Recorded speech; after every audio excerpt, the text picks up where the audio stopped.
যে কোনো দৈর্ঘ্যের ব্যাসার্ধ নিয়ে সেই বিন্দুর চারদিকে এক পাক ঘুরে আসলে সেটাকে বলা হয় বৃত্ত।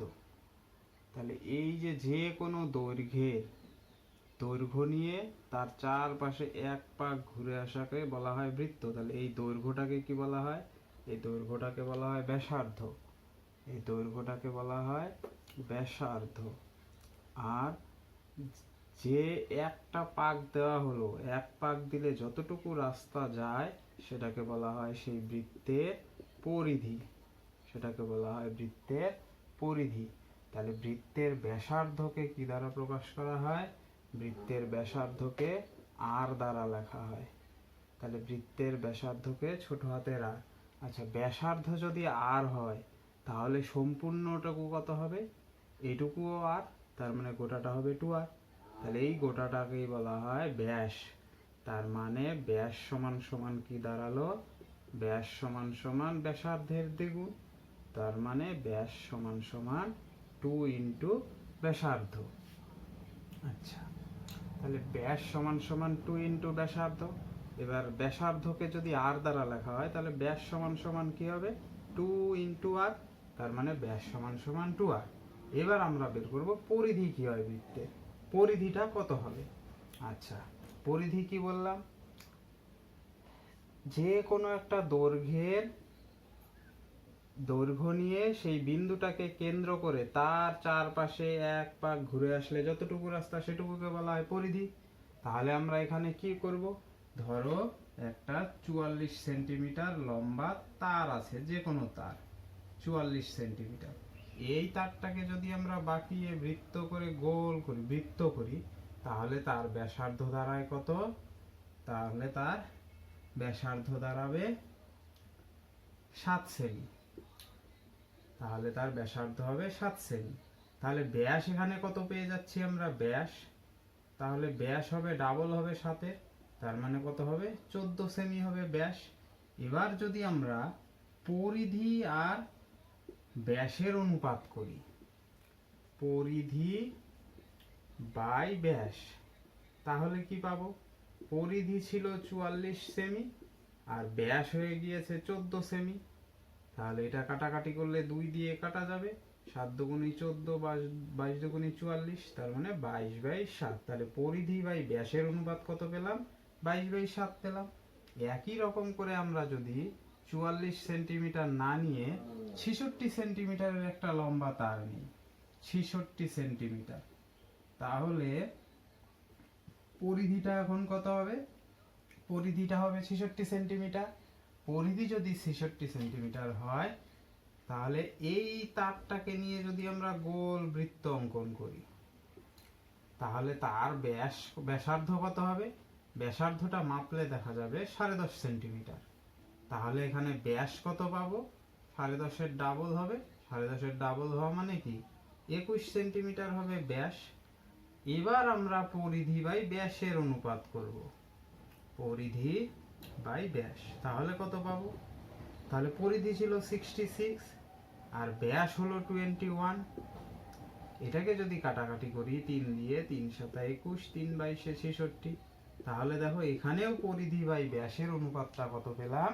22/7। আচ্ছা, তাহলে দুই জায়গাতেই দেখো পরিধি আর ব্যাসের অনুপাত 22/7। এইরকম করে আমরা যে কোনো তার নিয়ে বৃত্ত করলে তার পরিধি বাই ব্যাসের অনুপাতটা সবসময় 22/7 আসে। তাই পরিধি বাই ব্যাসের অনুপাতটা হলো একটা নির্দিষ্ট সংখ্যা, এবং নির্দিষ্ট সংখ্যাটা কত? সেটা হলো 22/7। এই 22/7টাকে লেখা হয় পাই চিহ্ন দিয়ে, পাই, এটাকে বলা হয় পাই। এটাই হলো পাই। তাহলে পাই কি? পরিধি বাই ব্যাসের অনুপাতটাকে বলা হয় পাই। আচ্ছা, তাহলে এখান থেকে আমরা কি পাচ্ছি? পরিধি সমান সমান কি পাবো? পাই ইন্টু ব্যাস। এবার ব্যাসকে কি দ্বারা লেখা হয় বলেছিলাম?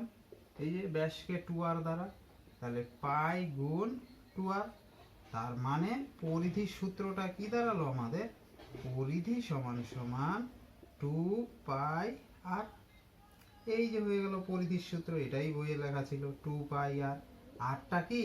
আরটা হলো বৃত্তের ব্যাসার্ধ, আর হলো বৃত্তের ব্যাসার্ধ। আর পাই জিনিসটা কি?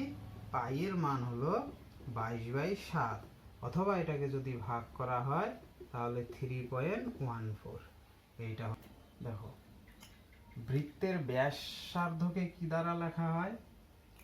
বৃত্তের ব্যাসার্ধকে ছোট হাতের আর দ্বারা প্রকাশ করা হয়, তাহলে আর একক। তাহলে বৃত্তের ব্যাস কত হবে? বৃত্তের ব্যাস কোনটা? ব্যাস হলো ব্যাসার্ধের দ্বিগুণ, তার মানে 2r একক হবে। আর পরিধির সূত্রটা কি পেলাম? বৃত্তের পরিধি সমান সমান হয়ে গেল 2πr একক। পরিধি কোন জিনিসটা? পরিধি হলো এই যে গোল বৃত্তের যে কোনো একটা বিন্দু থেকে শুরু করে তুমি যদি এক পাক দিয়ে আবার সেই বিন্দুতে এসে থামো, তাহলে যতটুকু রাস্তা হয় সেই রাস্তাটাকে বলা হয় বৃত্তের পরিধি। পরিধি হলো 2πr একক। এই হলো সূত্র। তাহলে বৃত্তের ব্যাসার্ধ তো আর যে কোনো কিছু দেওয়া থাকবে, 5 সেন্টিমিটার, 10 সেন্টিমিটার। বৃত্তের ব্যাস হবে 2r, আর বৃত্তের ব্যাসার্ধ হবে পরিধি হবে 2πr একক। এই হলো সূত্র। এবার যদি তোমাকে গোটা বৃত্ত না দিয়ে অর্ধবৃত্ত দিয়ে দেয়, তাহলে কি হবে? অর্ধবৃত্ত, এই যে অর্ধবৃত্ত, তাহলে অর্ধবৃত্তের ব্যাসটা কত? 2r, আর ব্যাসার্ধটুকু কত? শুধু আর ব্যাসার্ধ। তাহলে অর্ধবৃত্তের পরিসীমা বের করবে কি করে? অর্ধবৃত্তের পরিসীমা মানে কি? এই বিন্দু থেকে যাত্রা শুরু করে আবার ঘুরে ঘুরে এসে এই বিন্দুতে শেষ করতে হবে তোমাকে, তাহলে সেটাকে বলা হবে অর্ধবৃত্তের পরিসীমা। তাহলে অর্ধবৃত্তের এখানে পরিসীমাটা কত হবে? আমরা যদি এই গোল বৃত্তটা এঁকে নিতাম, তাহলে তার পরিধি কত হতো? গোটাটা 2πr, তার অর্ধেকটা, তার মানে πr হতো এইটুকু। আর এই ব্যাসটুকু কত? এই ব্যাসটুকু হলো 2r, এই ব্যাসটুকুর দৈর্ঘ্য 2r। তাহলে মোট কতটুকু রাস্তা হলো? πr + 2r। তার মানে অর্ধবৃত্তের পরিধির সূত্রটা কি পাচ্ছি? অর্ধবৃত্তের